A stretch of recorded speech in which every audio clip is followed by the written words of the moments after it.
Hallelujah. हम परमेश्वर के वचन की ओर चले।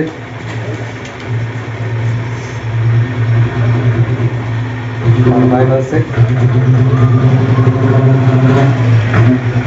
हम पढ़ेंगे उत्पत्ति का पुस्तक उसका 50वां अध्याय।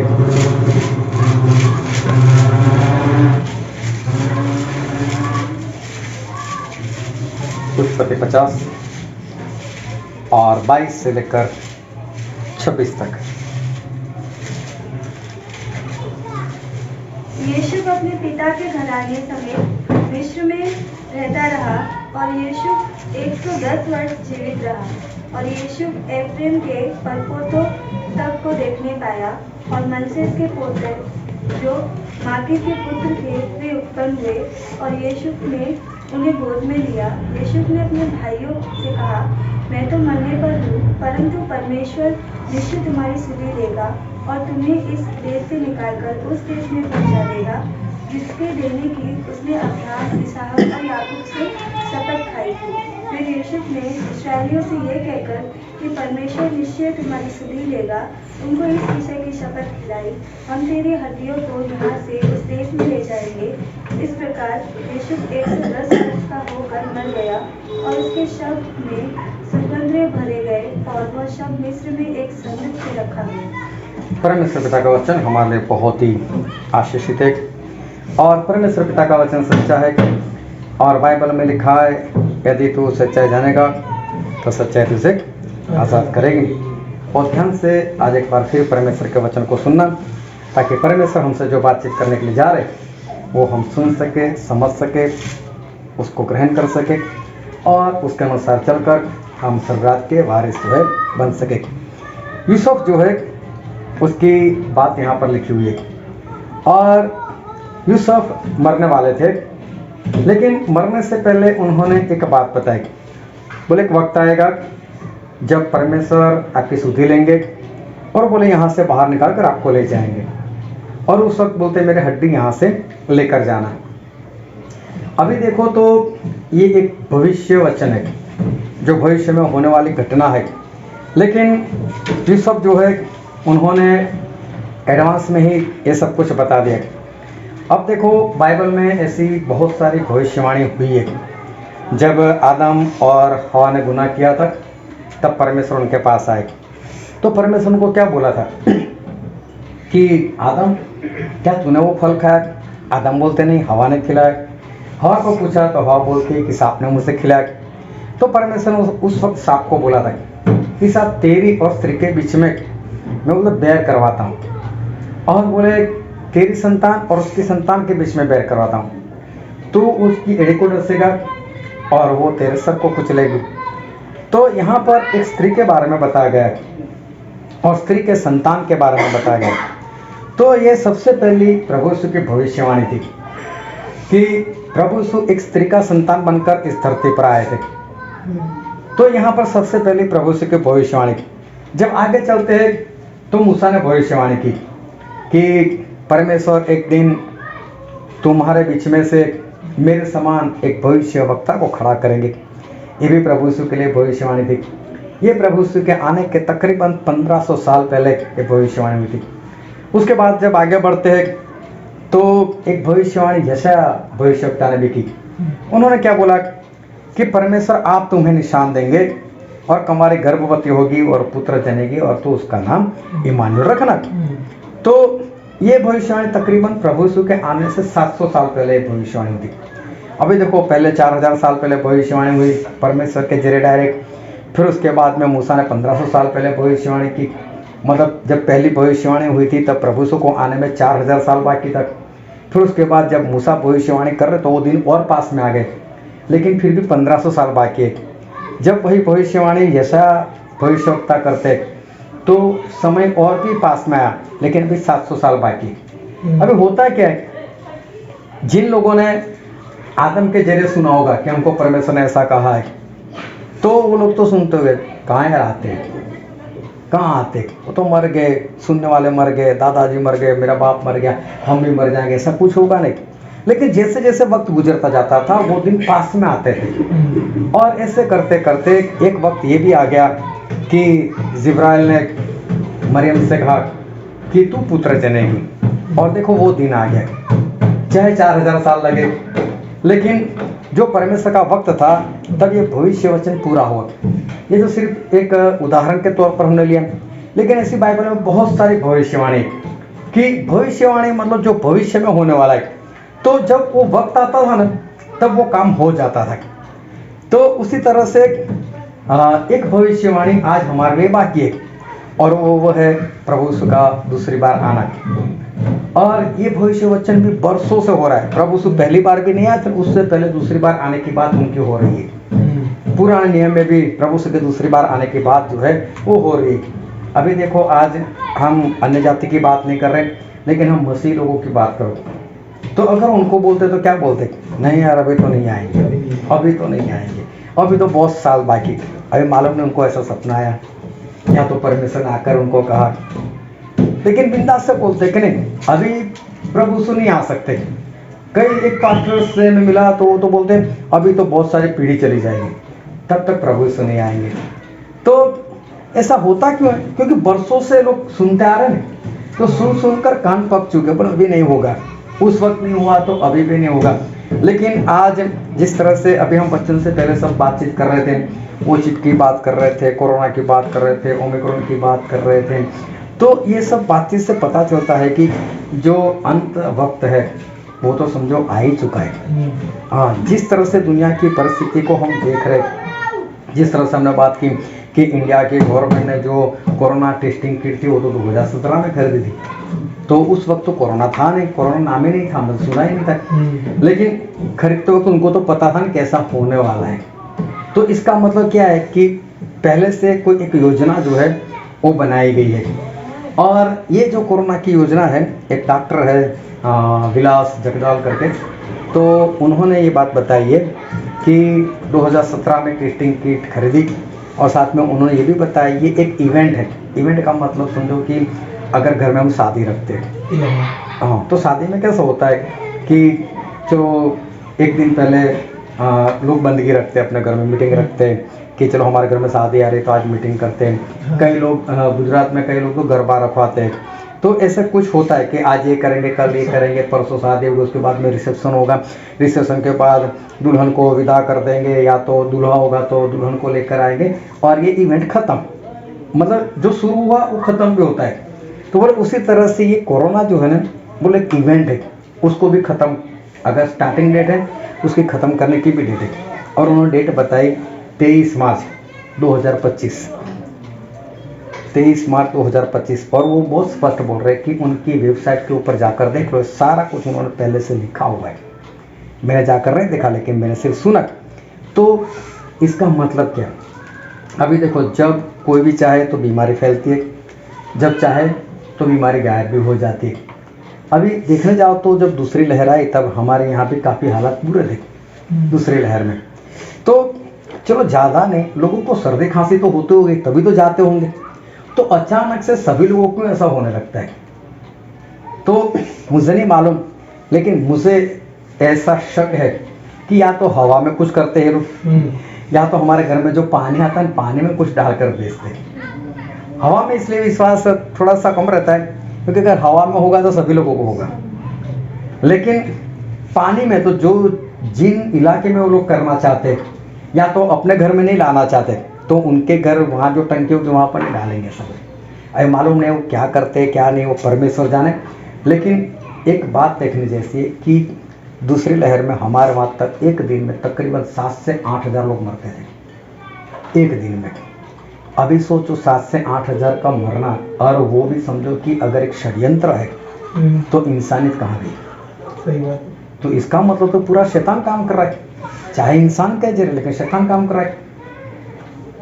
पूरे वर्ल्ड में कोरोना में आज तक तकरीबन 58 लाख लोग मर गए, 58 लाख लोग। अब ये देखने जाओ तो कम तो है नहीं, एक ही साल में 58 लाख लोग सिर्फ ये बीमारी के कारण मर गए। तो देखने वाली बात है कि जो लोग इसके पीछे है तो उनमें प्यार कहाँ गया? प्यार तो चलो दूसरी बात है, लेकिन इंसानियत कहाँ चल गई? और इतना करने के बाद भी अगर उनके पेट का पानी नहीं हिलता तो फिर समझ लो तो शैतान पूरा और धरती के ऊपर उतर आए। तो ये सब अगर हो रहा है तो ये सब हमें एक ही बात दर्शा रहा है कि सही में प्रभु यीशु का आना जो है वो निकट है। मतलब जो भविष्य वचन है वो भविष्य वचन पूरा होता ही है। अभी यहाँ पर जो वचन हमने पढ़ा तो वहाँ पर यीशु अपने भविष्य वचन बोला कि परमेश्वर आएंगे, तुम्हारी शुद्धि लेंगे, यहाँ से तुमको निकालेंगे। और जो परमेश्वर ने जो जगह दिखाई है, अब्राहम को दिखाई है, इसहाक को दिखाई है, मेरे पिता याकूब को दिखाई, वो कनान देश में आपको पक्का लेकर जाएंगे। तो ये भविष्य वचन यहाँ यूसुफ के जरिए एक बार फिर हुआ। अभी यूसुफ के बारे में सोचना कि यूसुफ कौन थे। यूसुफ 17 साल के थे, तभी परमेश्वर ने उनको ऐसा सपना बताया कि मैं तुझे तेरे भाई और तेरे माता पिता से भी बहुत ऊंचाई के ऊपर लेकर जाऊंगा। अभी क्या हुआ कि ये बात जब उनके भाई लोगों ने सुनी तो उसको खड्डे में डाल दिया, चलो वहाँ से निकाल कर उसको बेच दिया। और वो जो पोटीफार था वहाँ पर वो गुलाम बन गए। वहाँ पर उसके ऊपर एक गलत इल्ज़ाम लगा और गलत इल्ज़ाम लगने के बाद वो तो जेल में चले गए। और जेल में मालूम नहीं कितना वक्त रहे, लेकिन 17 साल से लेकर 30 साल तक ये सारी घटना उनके जेल में हुई। जब जेल में थे तो 2 लोग आए, एक तो वो था जो फिर उनको पानी पिलाने वाला था, दूसरा वो था जो खाना बनाने वाला था। अभी दोनों को सपना आया, दोनों आपस में बात कर रहे थे और यूसुफ ने सुना तो बोले क्या हो गया, सपना आया। लेकिन बोले उसका मतलब कौन बताया। बोले वो तो परमेश्वर का काम है, मुझे बताओ। तो जो पानी पिलाने वाला था उसने सपना बताया। बोले ऐसा ऐसा सपना है। बोले ये सपना तो ये कहना चाहता है कि 3 दिन के बाद फिर हम तुझे वापस अपनी जगह पर बुला लेंगे। तो ये सुनकर जो खाना बनाने वाला था वो खुश हो गया। बोले मेरा भी कुछ अच्छा मतलब निकलता होगा। तो उसने भी अपना सपना बताया। तो यूसुफ ने बताया, बोले 3 दिन के बाद तू तो मार दिया जाएगा। और सही में ऐसा ही हुआ कि 3 दिन के बाद एक को मार दिया गया, दूसरे को फिर उन्होंने अपने घर में वापस बुला लिया। तो क्या हुआ, वो इंसान वहाँ जाकर भूल गया कि जेल में एक इंसान है जो अच्छा है और बेगुनाह है। फिर उनको जाकर बोलो कि इसको तो छोड़ दे, कुछ ऐसा हुआ नहीं। लेकिन एक बार फिर उनको सपना है, अब मालूम नहीं ये घटना के कितने दिन बाद, कितने साल बाद, लेकिन फिर उनको एक सपना है। अभी फिर उनको जो सपना है उसमें 7 गाय दिखी और 7 गाय जो थी वो बहुत ही अच्छी, मतलब कि हरी भरी सी थी और खा पी कर तगड़ी बनी हुई थी और वो भी चारा चर रही थी। इतने में पीछे से और 7 गाय आई, वो पूरी दुबली पतली थी। वो 7 गायों ने इस 7 गायों को निगल लिया। लेकिन निगलने के बाद अभी उनकी सेहत अच्छी दिखनी चाहिए, ऐसा नहीं हुआ, वो वैसे की वैसी है। और फिर उन जाग उठा, फिर वापस सो गया। फिर दूसरा सपना है, अभी उसको बाले दिखाई दिए, 7 दिखाई दिए जिसमें पूरे दाने भरे हुए थे और उनके पीछे से 7 और आए जिसमें दाने कुछ नहीं था, सूखे हुए थे। उन्होंने अपना मुंह खोला, इन 7 को निगल लिए, फिर भी वो वैसे के वैसे ही थे। अभी ये सपना देखकर इसकी नींद चली गई। इस सभी लोगों को बुलाया कि सपने का मतलब बताओ, सपने का मतलब बताओ, कोई नहीं बता रहे। और तभी वो पानी पिलाने वाले को याद आता है, जेल में है ये सब, बोलो उसको बुलाओ। अभी उस वक्त भी सब 30 साल के थे। उनके बाल काट दिए गए, नहलाया और कपड़े अच्छे पहनाए और फिर उनके सामने उनको खड़ा किया।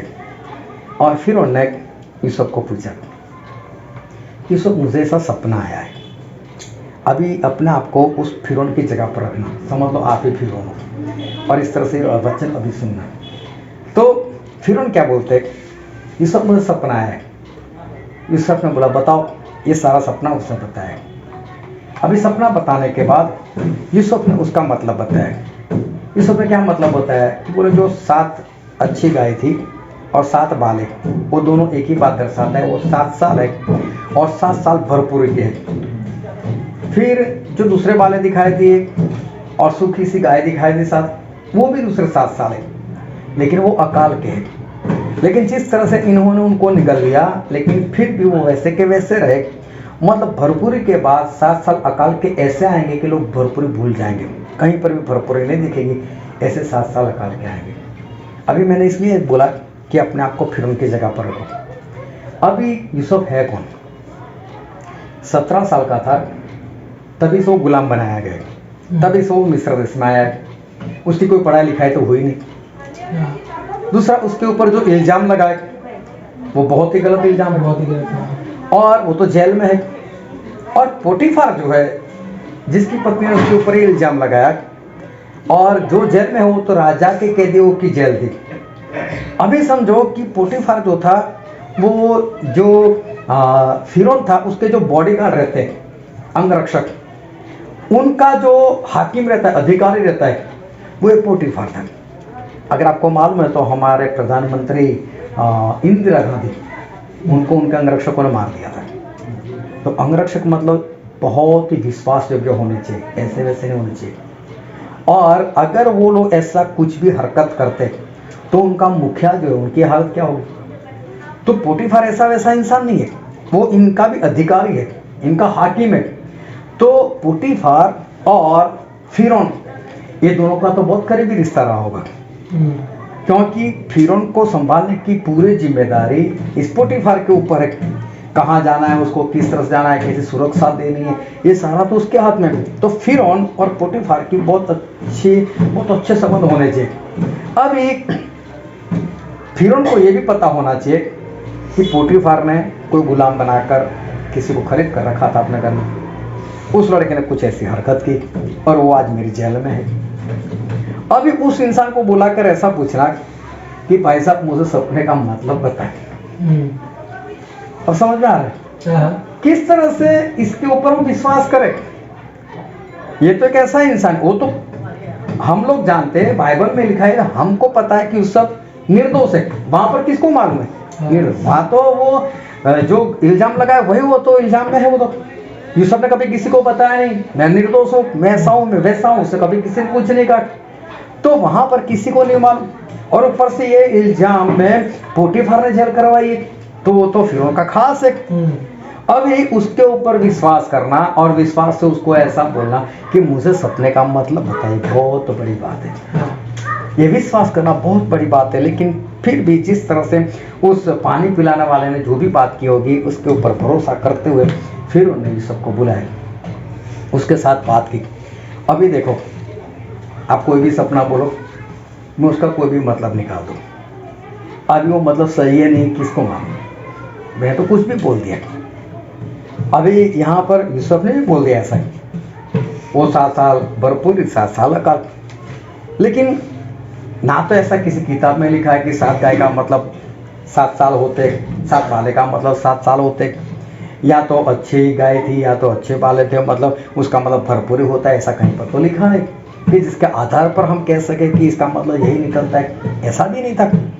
फिर भी इस बात के ऊपर विश्वास करना वो कितनी बड़ी बात है।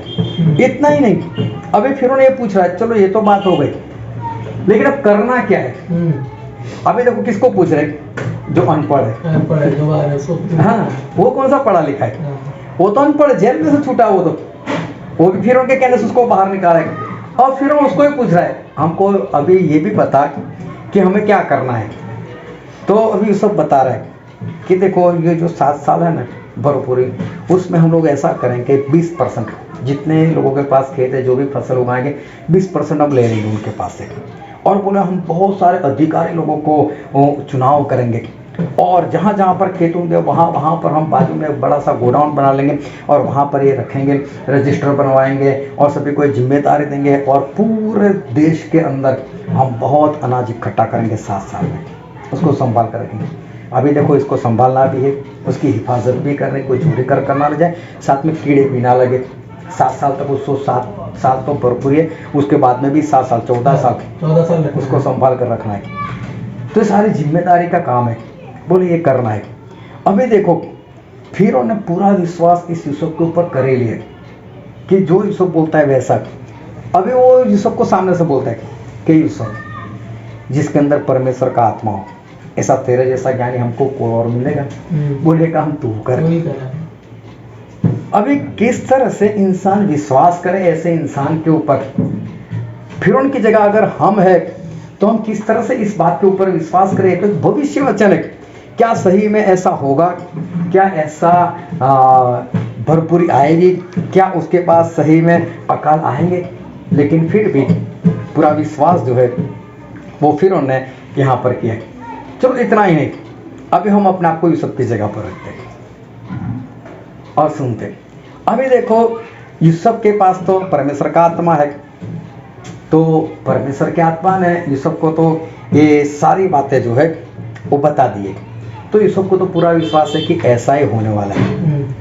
लेकिन अब देखो, किसी घर की बात नहीं है, किसी इलाके की बात नहीं है, कोई एक दो खेत की बात नहीं, पूरे मिस्र देश की बात है। और उस जमाने में मिस्र देश जो था वो आज के अमेरिका के समान पूरे वर्ल्ड में फर्स्ट नंबर था। उसको लोहे की भट्टी बोलते थे, मतलब कि लोहे को पिघला देने वाला देश, मतलब उसके ऊपर कोई अटैक नहीं कर सकता, ऐसा वो देश था। उसकी आर्मी ऐसी थी, उसका राजा ऐसा था। अभी वो मालूम नहीं कितना बड़ा होगा, लेकिन मुझे लगता है काफ़ी बड़ा देश होगा। वो पूरे देश के अंदर सभी जगह से 20% लेना है, जो भी खेत है सभी से 20% लेना है। 20% को इकट्ठा भी करना है, उसको अच्छे संभालना भी है, और ये तो 7 साल तक काम चलेगा। उसके बाद 7 साल अकाल के आएंगे। अभी समझ लो कि कई लोग ऐसे होते हैं कि जो लोग 1 साल का अनाज इकट्ठा कर कर अपने घर में रखते हैं। तो हो सकता है अगर उस वक्त सभी लोगों ने 1 साल का अनाज इकट्ठा कर कर रखा हो तो अकाल के 1 साल तक उनको जरूरत महसूस ना हुई हो। लेकिन उसके बाद 6 साल, अभी देखो 6 साल में पूरे वर्ल्ड में, पूरी दुनिया में अनाज को बांटना है। आप लोगों को मालूम होगा कि नहीं मालूम नहीं, लेकिन जब मैं छोटा था तब कैसा था कि हम स्कूटर वगैरह खरीद नहीं सकते थे, उसको पहले बुक करना पड़ता था। 500 रुपये देकर पहले हमको स्कूटर लेना है, स्कूटर बुक करो। बाइक तो मिलती ही नहीं थी, होंडा वगैरह नहीं चलती थी। वो पहले तो वो जावा थी, एसडी थी, बुलेट था, राजदूत थी, ऐसी कोई गाड़ी थी। लेकिन स्कूटर लेना तो 500 रुपये जाकर पहले बुक कराओ। हो सकता है आपका नंबर 10 साल के बाद, 12 साल के बाद, 15 साल के बाद आपको फोन आए, यहाँ तो घर पर लेटर आए कि आपका स्कूटर लगा है, अभी आप जा पैसे दो और लेकर जाओ। 10, 12, 15 साल में नंबर लगता था। क्यों? इंदिरा गांधी का राज था, और इंदिरा गांधी ने ऊपर से तय किया था कि जो लोग ये प्रोडक्शन करते हैं तो उनको पूछकर प्रोडक्शन करना कि इतने स्कूटर बनवाने हैं। कार तो कोई खरीद ही नहीं सकता था। आज तो कार वाले वो धंधा कर रहे हैं, कोई कपड़ा बेचता है, उसमें कोई नमकीन बेच रहा है, ऐसे। उस जमाने में कार का होना मतलब मौत शौक, जिसके पास बहुत ज़्यादा पैसे थे। पुलिस वाले कभी कार वाले को पकड़ते ही नहीं थे, क्योंकि वो बड़ा इंसान होता था। और कार ज़्यादातर डॉक्टर और मैनेजर लोगों के पास रहती थी, सभी के पास नहीं रहती थी। ऐसा होने का कारण क्या था कि जो पेट्रोल हमारे पास है वो पेट्रोल लिमिटेड है हमारे पास।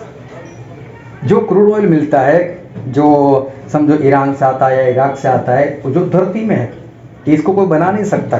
जो है बस उसी का इस्तेमाल करना है। वो कब तक चलेगा मालूम नहीं। अभी एक अंदाजा ऐसा है कि 100 साल में सब खत्म हो जाएगा। इसलिए अभी जो बैटरी वाली कार बनाने का जो प्रयत्न कर वो इसी कारण कर रहे हैं। अभी मोदी बोल रहे हैं इलेक्ट्रिक बाइक चलाओ, इलेक्ट्रिक बाइक चलाओ। उसका कारण है कि पेट्रोल कम हो रहा है। तो ये इंदिरा गांधी को मालूम था कि अगर मैंने आज ही सभी को परमिशन दी, सभी लोग यही चलाने लग गए तो पेट्रोल तो बहुत जल्द खत्म हो जाएगा। तो इस कारण से ये परमिशन नहीं थी।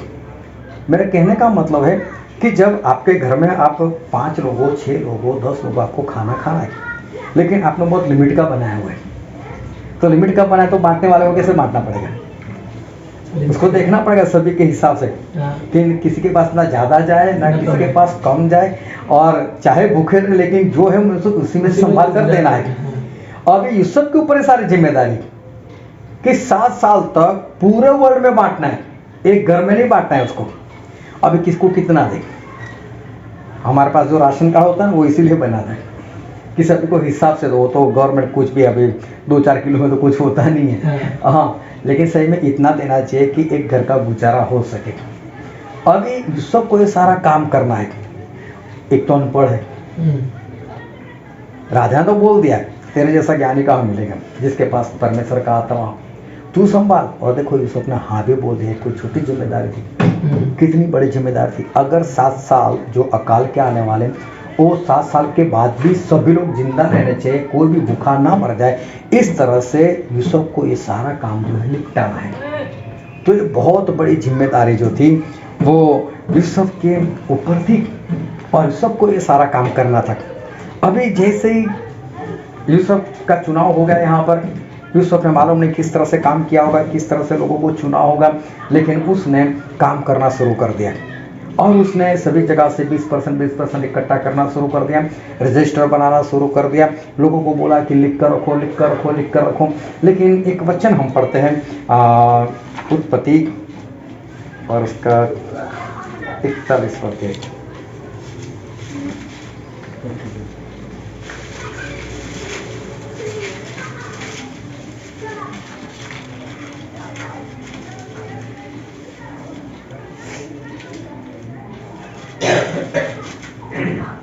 और हम पढ़ते उसका 48 से पढ़ते, 47 से पढ़ते।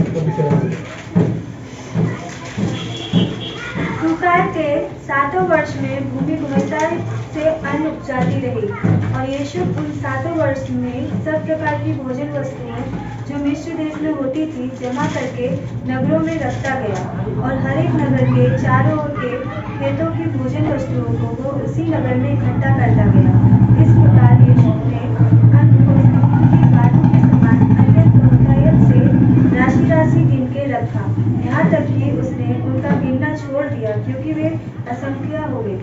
अभी देखो, पहले तो लिखते गए, बाद में लिखना बंद कर दिया। क्यों लिखना बंद कर दिया? क्योंकि अब नंबर ही नहीं आते थे। कितना करे प्लस उसको? हाँ, हमारा कैलकुलेटर काम नहीं कर सकता, तो अभी इसको पूरा छोड़ो अभी। लेकिन इतना इकट्ठा किया। अभी बहुत ध्यान से समझने वाली बात है कि चलो परमेश्वर हमसे बातचीत करते हैं, परमेश्वर हमें सपना देते हैं, सब बात सही है, लेकिन हम फिर भी उस परमेश्वर की आवाज़ के ऊपर किस तरह से विश्वास करें? क्योंकि जिस तरह से मैं आपके सामने बोल रहा हूँ ऐसे आमने सामने दिखाई दे फिर तो ठीक है, परमेश्वर ने बोला, लेकिन विश्वास करना कि मुझे जो आवाज़ आई वो परमेश्वर की आवाज़ आई, वो कैसे पता चली?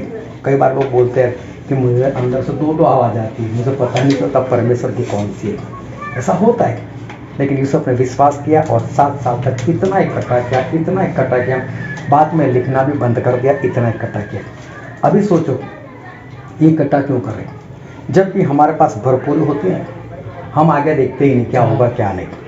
हम तो ऐसा मिलता है खाओ बस, हम पैसे उड़ाते जाते हैं जितना हमारे पास होता है। तो इंसान लोग कई एक फाइटर था माइक टायसन, अगर आप लोगों को नाम सुना हो, तो वो रोड पे उसको छोड़ दिया गया था, ऐसा लड़का था, लेकिन किसी ने उसको देखा तो उसको फाइटर बना दिया, बाद में करोड़पति हो गया, अरबपति हो गया, आज वापस वो दिवालिया बन गया। तो इसका मतलब है इतने सारे पैसे आने के बाद उसकी तो 7 पीढ़ी तक चल सकती थी, इतना पैसा कमा लिया था, वो दिवालिया कैसे हो गया? मतलब कोई जिस तरह से उसको काम करना चाहिए उस तरह से नहीं किया होगा, जिस तरह संभाल रखनी चाहिए उस तरह से नहीं संभाला होगा, उसको ऐसा आते ही जाएंगे। लेकिन ये सब भरपूरी में है, लेकिन उसकी निगाह का हम मालूम अकाल के ऊपर चल रहा है भरपूरी में, लेकिन उसकी निगाह जो है वो अकाल पर है। फिरौन की भी निगाह उसी अकाल पर है, इसलिए उसने यूसुफ को एक काम दिया, यूसुफ तू यही काम कर, मैं तेरा चुनाव करता हूं, तू यही काम कर। तो एक फिरौन जो है वो यूसुफ की बातों को मानकर उस अकाल के ऊपर अपनी निगाहें कर रहे हैं कि अकाल होगा तो क्या होगा, अकाल आएगा तब क्या होगा, अकाल आएगा तब क्या होगा।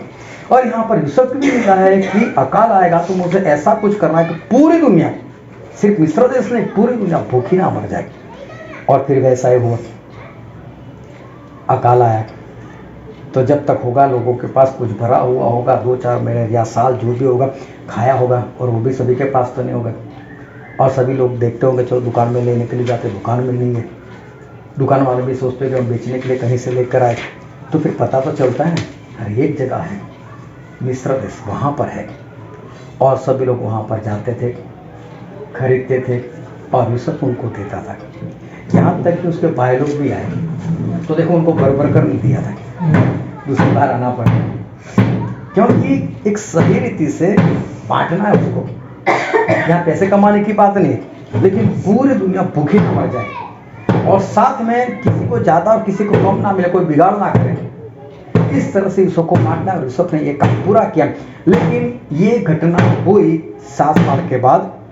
इसका कारण ये था कि इनकी निगाहें, फिर उनकी निगाह, यूसुफ की निगाहें जो थी वो उस अकाल के ऊपर थी, और इसलिए आज उन्होंने ये काम कर दिया। अब एक बाइबल में एक बात लिखी है, हम पढ़ते आमोस नबी की पुस्तक, आमोस भविष्यवक्ता का पुस्तक उसका 8वां अध्याय उसका 11 और 12 वचन।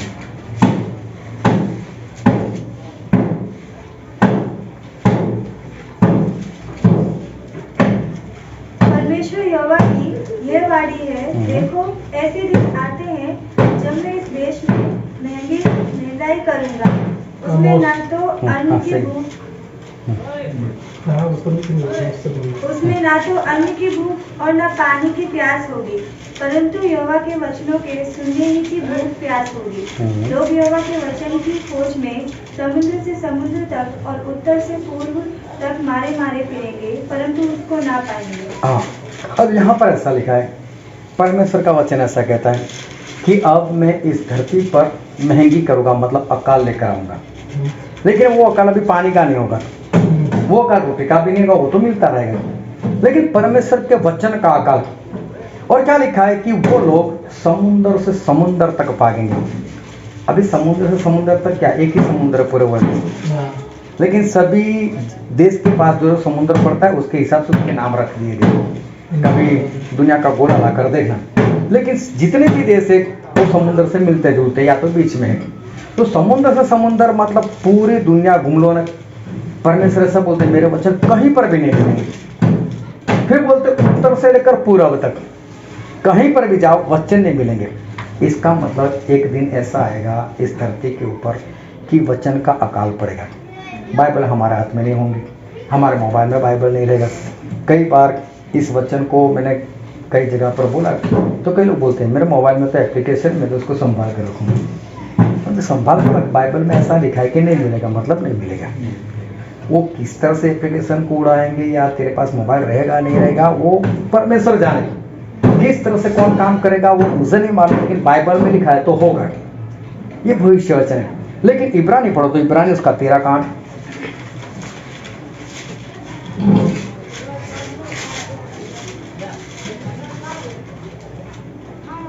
यीशु मसीह कल और आज और युगान युग एक सा है। हाँ, यहाँ पर लिखा है कि प्रभु यीशु कल आज और युगान युग एक से है। इसका मतलब यह हुआ कि हमारे परमेश्वर कभी नहीं बदलते। तो जिस तरह से पहले अकाल आया तो उससे पहले परमेश्वर ने भरपूरी भेजी, उसी तरह से अभी भी जो वचन का अकाल आने वाला है उससे पहले परमेश्वर भरपूरी भेज चुके थे। आज भी वचन की भरपूरी है। आज भी जहाँ पर जाओ वचन मिलता है। यूट्यूब खोलो, फेसबुक खोलो, व्हाट्सएप चलाओ, कहीं पर भी चलाओ, परमेश्वर के वचन हमको मिल जाते हैं। चर्च में हम जा सकते, अभी चर्च बंद नहीं हुए। तो आज वचन की भरपूरी जो चल रही है, लेकिन हमें क्या करना है कि जब अकाल पड़ेगा तब हमें भूखा नहीं मरना है। भूखा नहीं मरना मतलब बाइबल को छुपाना नहीं है, वो तो छुपा नहीं सकते। मोबाइल को छुपा कर नहीं रखना है, वो भी हम नहीं रख सकते, वो तो गवर्नमेंट किसी न किसी तरह से हमसे छीन ही लेंगे। ऐसी जगह पर इसको इकट्ठा करना है कि वहां से कोई छीन ना सके। वो जगह कौन सी है? हमारे हृदय में। अभी सोचो कि उसको इकट्ठा कौन कर पाएगा हृदय में आज, जिसकी निगाह कहाँ पर है? अकाल के ऊपर। जो आज भरपूर को देख रहे, कोई बात नहीं, हो जाएगा, मिलता है। अभी तो बाइबल है, कल पढ़ेंगे, परसों पढ़ेंगे, सुबह पढ़ेंगे, रात को पढ़ेंगे, छोड़ो आज बहुत थक गए, कल करेंगे, चर्च में फिर जाएंगे। क्यों? निगाह कहाँ पर नहीं है? अकाल के ऊपर नहीं। चाहे भरपूर थी, लेकिन ये सब की निगाह कहाँ पर थी? उस अकाल के ऊपर। फिर उनकी निगाह कहाँ थी? उस अकाल के ऊपर। और इसलिए लोगों ने चाहा आज इकट्ठा कर ले। अगर अकाल के ऊपर इनकी निगाह नहीं होती ना तो लोग इकट्ठा नहीं कर सकते थे। अगर आज बाइबल नहीं पढ़ सकते, या तो बाइबल में ज़्यादा वक्त नहीं निकाल सकते, संगति में नहीं जा सकते, अगर ऐसी कोई बात है तो इसका मतलब ये है कि अकाल के ऊपर निगाह नहीं है। हमारी निगाह कहाँ पर है? चलो, मैं अकाल की तो खास बात करना नहीं चाहता, लेकिन ऐसे बाइबल में बहुत सारे भविष्य वचन हैं। और एक भविष्य वचन ये है, हम पढ़ते हैं मत्ती उसका 25वां अध्याय,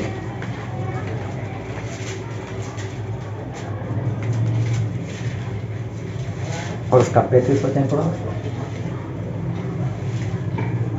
क्योंकि मैं भूखा था और तुमने मुझे खाने को दिया, मैं प्यासा था और तुमने मुझे पानी पिलाया, मैं परदेसी था और तुमने मुझे अपने घर में ठहराया। और आइए। मैं नंगा था और तुमने मुझे कपड़े पहनाए, मैं बीमार था और तुमने मेरी सुधि ली, मैं बंदीगृह में था और तुम मुझसे मिलने आए। हाँ, फिर आगे पढ़ो तो उसका 41 वचन। तब वह दाई और वालों से कहेगा, हे शापित लोगों, मेरे सामने से अनंत आग में चले जाओ, जो शैतान और उसके दूतों के लिए तैयार की गई है। क्योंकि मैं भूखा था और तुमने मुझे खाने को नहीं दिया, मैं प्यासा था और तुमने मुझे पानी नहीं पिलाया, मैं परदेसी था और तुमने मुझे अपने घर में नहीं ठहराया, मैं नंगा था और तुमने मुझे कपड़े नहीं पहनाए, मैं बीमार और बंदीगृह में था और तुमने मेरी सुधि ना ली। हाँ, अभी देखो यहाँ 2 जगह हमने एक बात पढ़ी, एक और दाहिनी ओर वाले है, एक और बाईं ओर वाले। एक है परमेश्वर के आशीषित लोग, एक है श्रापित लोग। एक को परमेश्वर ने स्वर्ग में भेज दिया, दूसरे को नरक में डाल दिया। और यहाँ पर परमेश्वर ने पहले वाले को ऐसा बोला कि जब मैं भूखा था तब मुझे खाना खिलाया, मैं प्यासा था मुझे पानी पिलाया, जब मेरे पास कपड़े नहीं थे मुझे कपड़े दिए, जब मैं बीमार था या जेल में था मुझे देखने के लिए आए। तो यहाँ पर परमेश्वर किसी को ऐसा नहीं पूछा जब मैं भूखा था मुझे खिलाया था या नहीं खिलाया था, सवाल नहीं है। जब मैं प्यासा था मुझे पानी दिया था या नहीं दिया था, सवाल इनको हुआ, प्रभु ऐसा कब हुआ, हमने तो आपको कभी ऐसे देखा नहीं। तो बोले मेरे छोटे भाइयों में से एक को अगर ये कर दिया तो मतलब मुझसे कर दिया। फिर बाईं ओर वाले को भी डायरेक्ट बोले आपने नहीं किया, मैं भूखा था खाना नहीं खिलाया, मैं प्यासा था पानी नहीं पिलाया। सवाल उनको भी नहीं पूछा कि किया था या नहीं किया था। इसका मतलब सामने जो लोग खड़े देखो उनके पास कोई मौका ही नहीं है। जब हम कोर्ट में जाते हैं तो हमारा वकील होता है, हमारे ओर से लड़ता है। यहाँ पर कोई वकील ही नहीं है, यहाँ पर सिर्फ जज बैठे, जज ने डायरेक्ट बोल दिया। अब ये भी तो भविष्य वचन है, लेकिन होगा ना ऐसा, ये होगा। अभी समझ लो कि ये हो रहा है, हम सामने बैठे, तो हम कहाँ पर होंगे, बाईं ओर या दाहिनी ओर? बच्चों से पूछो, बच्चे तो कहाँ खड़े होंगे? मैं भूखा था मुझे खिलाया नहीं, मैं प्यासा था पिलाया नहीं, या तो मैं प्यासा था मुझे पिलाया। परमेश्वर हमसे क्या बोलेंगे? क्या इस भविष्य वचन पर हमारी निगाह है? यीशु तो मर रहे थे, मरते वक्त ऐसा बोला मेरी हड्डी यहाँ से ले जाना है, इस देश में तो मेरी हड्डी भी नहीं रहनी चाहिए। परमेश्वर आएंगे मुझे और आपको यहाँ से छुड़ा कर लेकर जाना वाले परमेश्वर। देखो निगाह, मरते वक्त भी उसका विश्वास देखो। जो इंसान मर रहा है उस वक्त उसका विश्वास उस भविष्य वचन पर कैसा होगा। परमेश्वर ने अब्राहम को बोला, ईसा को बोला, याकूब को बोला, तो ऐसा होगा ही होगा। और वो उस वचन को मान रहे कैसा होगा, और मेरी हड्डी यहाँ से लेकर जाना। ऐसा नहीं बोला मैं विनती करता हूँ लेकर जाना, आज्ञा दे दी ऐसा होने वाला है और मेरी हड्डी यहाँ से लेकर जाना। उस भविष्य वचन के ऊपर निगाह दी। भूखे को इसने तो दे दिया पानी भूखे को खाना देना। बाइबल के वचन को क्या बोला है, दो धारी तलवार, मत दोनों ओर वो तीखी है, दोनों ओर तेज है, इधर मारो तो इधर भी लगती इधर भी लगती। ये दोनों तरह की बात कर रहे हैं। एक खाना मतलब वही जो हमारा पेट भरता है वो खाना भी है, कि जो परमेश्वर के लोग ऐसे जिनके पास अगर पैसे कम है, कोई गरीब है तो उसकी सहायता कर, उसको खाना खिलाओ। उसके पास पानी नहीं है तो पानी की व्यवस्था कर दो उसको। अगर उसके पास कपड़े हैं तो आप उसको कपड़े दो। अगर वो बीमार है तो उसके लिए कुछ करो। अगर वो कैद में किसी बंधन में फंसा हुआ तो वहाँ से उसको छुड़ाओ। साथ में ये आत्मिक बातें भी है कि जो वचन का भूखा है उसको वचन दो। चाहे हम खुद नहीं दे सकते तो जहाँ पर वचन कोई दे सकता है ऐसे लोगों के पास उसको लेकर जाओ, या तो जो वचन दे सकता है उसको लेकर उसके पास जाओ। लेकिन वो जो भूखा है उसकी भूख को मिटाओ, जो प्यासा है उसकी, जो पवित्र आत्मा का प्यासा है, जिसके पास पवित्र आत्मा नहीं तो उसको पवित्र आत्मा दिलवाओ। जहाँ से पवित्र आत्मा मिलते हैं ऐसी जगह पर उसको ले जाओ, या तो जहाँ से पवित्र आत्मा मिलते हैं ऐसे लोगों को उसके पास लेकर जाओ। लेकिन जहाँ उनके पास, जिसके पास कपड़े नहीं, मतलब जिसके पास आज्ञाकारी नहीं है, तो उसको आज्ञाकारी करना सिखाओ। तो ये सारी बातें जो है वो परमेश्वर को बता रहे। अगर कोई शैतान के आत्मा के बंधन में, कोई भूत प्रेत के बंधन में, उसको छुड़ाओ, या खुद से छुड़ाओ या तो फिर किसी के पास ले जाकर छुड़ाओ, लेकिन काम तो करो। ये दोनों और की बात जो है वो परमेश्वर कर रहे हैं। और एक दिन ये सब कुछ हमारे सामने होने वाला है, तब हम कहाँ होंगे?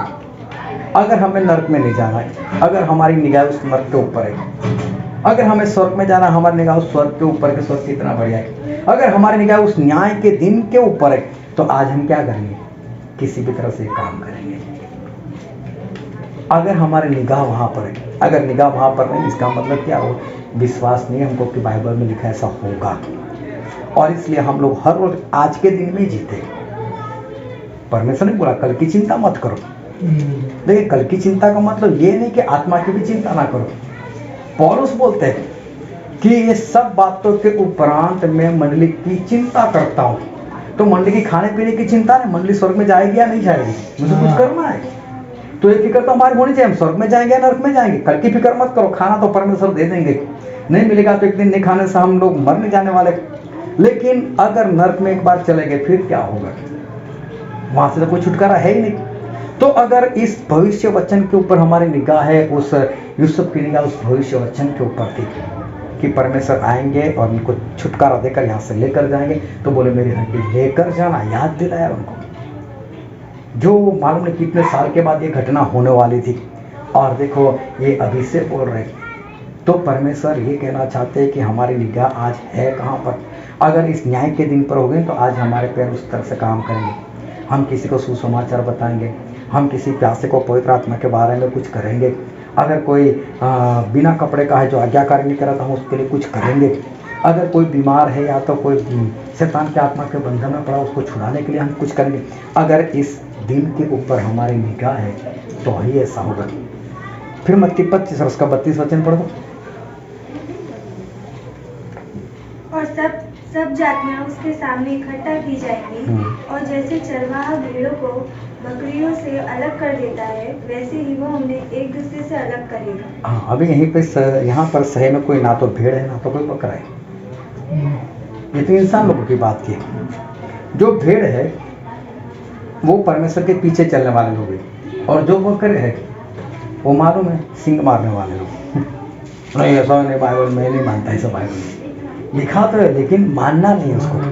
हाँ, पता है उसको कैसा ही लिखा है, लेकिन अपनी समझ का सहारा लगा कोई और बातें करेगा वो। तो परमेश्वर मना कर रहे हैं कि ऐसे बकरे लोग जो है ना वो तो नरक में जाएंगे। तो हमें मालूम है कि परमेश्वर ऐसा करने वाले, तो हमें क्या बनना है? हमें भेड़ बनना है। तो भेड़ मतलब जो चरवाहे के पीछे चलते हैं, चरवाहा हमारे प्रभु से, उस जगह पर अगर हमारी निगाह है तो हम आज ही क्या करेंगे? उस चरवाहे के पीछे चलेंगे। जिस तरह से मैंने शुरू में बताया कि दुनिया की परिस्थिति बदल रही, इसका मतलब कि अंत के दिन तो हमको दिखाई दे रहे, एंटी क्राइस्ट वगैरह उसका निशान, ये सब कुछ बहुत जल्द हो ही जाएगा। लेकिन ये होगा कब मालूम है? उससे पहले पवित्र आत्मा ये बोलेंगे मेरा काम खत्म। और ये बात दूसरे थिस्सलुनीकी की उसके दूसरे अध्याय के 7वें वचन में लिखा है, कोई पढ़ लो तो। दूसरा थिस्सलुनीकी दूसरा अध्याय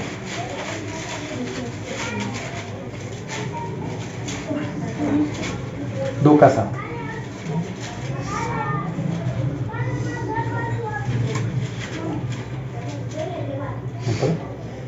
क्योंकि अधर्म का भेद अब भी कार्य करता जाता है, और अभी एक रोकने वाला है जो जब तक वो दूर न हो जाए वो रोके रहेगा। हाँ, ये रोकने वाला एंटी क्राइस्ट को, मसीह के विरोधी को जो रोकने वाले, वो तो पवित्र आत्मा है। उन्होंने बोला मैं पहले मेरे अपने परमेश्वर के जो दास लोग हैं उनके सर के ऊपर एक निशान लगा देता हूँ, फिर तू काम करना अपना। तो अभी वो निशान लगाने का काम है। अभी ये देखो कब लिखा हुआ है, उसको एक बार हटाया जाएगा तो वो पूरा होगा ना। 4,000 साल के बाद या 1500 साल के बाद या 700 साल के बाद प्रभु को आना था तो आ गए ना। लेकिन लोगों को कैसा लगा? कहाँ है? तो बरसों से हम सुन रहे, पर नहीं होता है, ऐसा नहीं होता। उसी तरह से प्रभु के दूसरी बार आने की बात वो भी सुन कर लोगों के कान पक गए। तो हम सुनता है मेरे दादा मर गए, मेरे बाप मर गए। लेकिन भविष्य वचन, इसलिए भविष्य वचन के भविष्य में होने वाला है। तो वो दिन कभी ना कभी तो आता ही आता है। और देखो यूसुफ की निगाह वहां पर उस अकाल के ऊपर जो भी हुआ ही नहीं, उस फिरौन की निगाह उस अकाल के ऊपर। तो देखो एक देश ने पूरी दुनिया को खाना खिलाया, लेकिन निगाह कहां पर रखी? हाँ, मतलब उस भविष्य वचन के ऊपर निगाह, उस भविष्य वचन के ऊपर निगाह रखते हुए यूसुफ बोल रहे कि मेरी हड्डी को ले जाना यहाँ से। उनको मालूम है ऐसा होगा, चाहे कितने भी साल के बाद, लेकिन परमेश्वर ने बोला तो परमेश्वर का दिन आएगा और परमेश्वर इनको छुड़ाएंगे, वो मालूम है। और उस वक्त तो इस्राएल के लोग गुलाम भी नहीं बने थे, जबकि 400 साल की उनकी गुलामी लिखी हुई, अभी गुलाम भी नहीं बने थे। उससे पहले बोल दिया कि छुड़ाएंगे, मगर तुम गुलाम भी बनोगे, उसके बाद परमेश्वर छुड़ाएंगे। तो भविष्य वचन जो बाइबल में है ना, वो इसलिए नहीं लिखा कि हम लोगों को बोले कि देखो हमारे बाइबल में ये लिखा है, हमारे बाइबल में वो लिखा है, वो कहने के लिए, उसको मानने के लिए। और से पत्रस बोलते हैं कि जो भी जिसमें भविष्य वचन लिखे हो ना, वो मानते हैं ना, वो आशीषित है। वो लोग जहाँ हमारी निगाह जो उस भविष्य वचन के ऊपर होगी, तो ही हमारे पैर जो है वो सही तरह से चलेंगे। तो हमारी जो निगाह है ना, उस भविष्य वचन के ऊपर हमें रखनी है।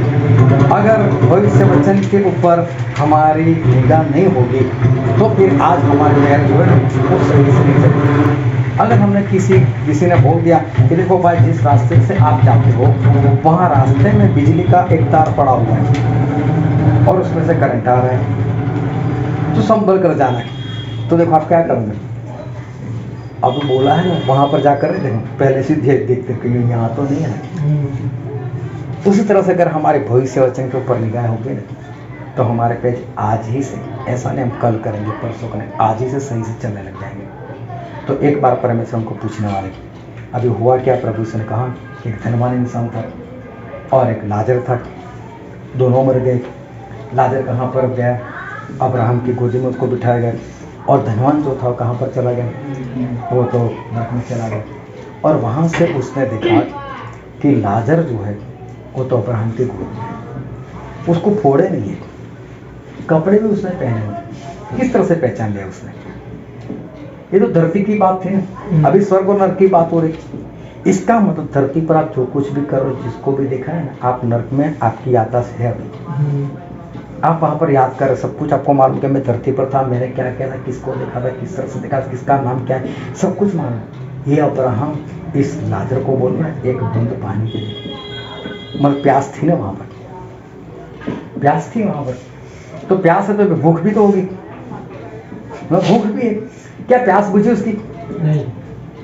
अभी तो ठंड के दिन है, लेकिन जब हमको प्यास लगती है, चाहे ठंड के दिन में 3-4 घंटे पानी आते हो, फिर प्यास लगेगी, उसके बाद भी 2 घंटे पानी नहीं पीना, फिर देखना बार बार इधर निगाह जाएगी पानी के पास, अभी तो पीना है।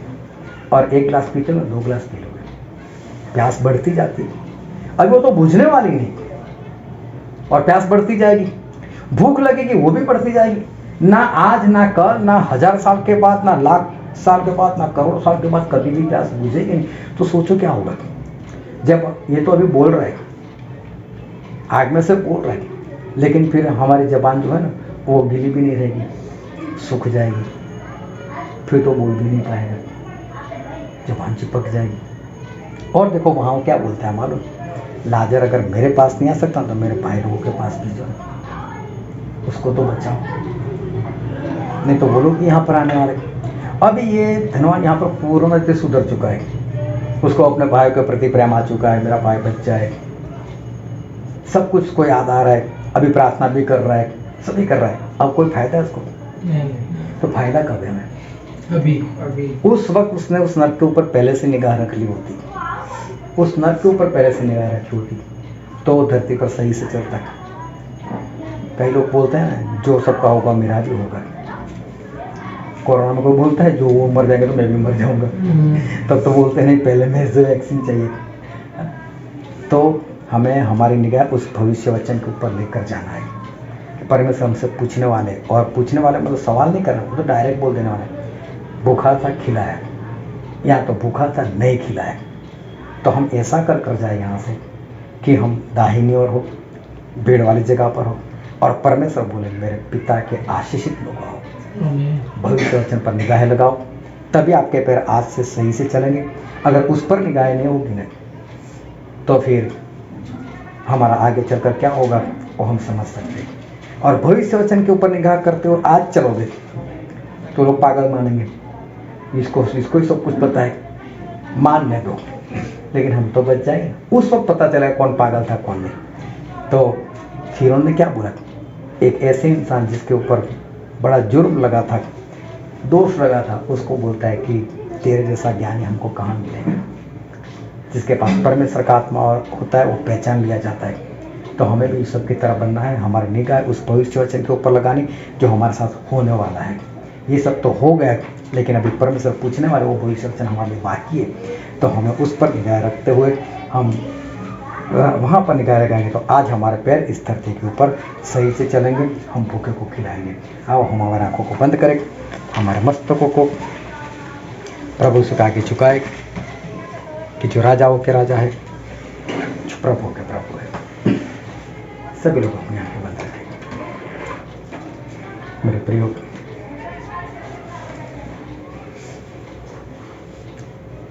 यूसुफ की निगाह उस अकाल के ऊपर थी, इसलिए आज वो इकट्ठा कर सके। यूसुफ की निगाह उस परमेश्वर के छुटकारे ऊपर थी, इसलिए वो बता कर गए मेरी हड्डी को यहां से निकल जाना। ये सही में हमारा एक लक्ष्य है। बाइबल में जो भविष्य वचन है वो हमारा लक्ष्य है। परमेश्वर कहते मैं भूखा था तुमने मुझे खिलाया, परमेश्वर कहते मैं भूखा था तुमने मुझे नहीं खिलाया। हमें किस तरह से जाना है वहां? अगर उस जगह पर हमारी निगाह होगी तो ही आज हमारे पैर अच्छे से चलेंगे। अगर वचन के अकाल के ऊपर हमारी निगाह होगी तो ही आज हम बाइबल पढ़ने में तलबगार होंगे, ज़्यादा पढ़ेंगे, ज़्यादा ग्रहण करेंगे। फिर हमारे पास कोई बहाने नहीं रहेंगे कि मेरे पास वक्त नहीं है, मुझे नींद आती है, मुझे समझ नहीं आती है। ये सारे बहाने निकल जाएंगे अगर हमारी निगाह उस अकाल पर होगी, अगर हमारी निगाह उस परमेश्वर के न्याय के दिन के ऊपर होगी। तो आज ही से हम लोगों को सुसमाचार भी देंगे, लोगों को बचाने का प्रयत्न भी करेंगे। लेकिन भविष्य वचन है और पूरा होते ही है, आज तक होता आया है, चाहे कितने भी साल लगे, लेकिन एक दिन वो वचन पूरा होता है। अभी से अपने आप को तैयार करो ताकि उस दिन हम बचाए जाए। ये वचन समझने के लिए, ग्रहण करने के लिए, उसके अनुसार चलने के लिए प्रभु से भी कृपा हम सभी पर होने पाए।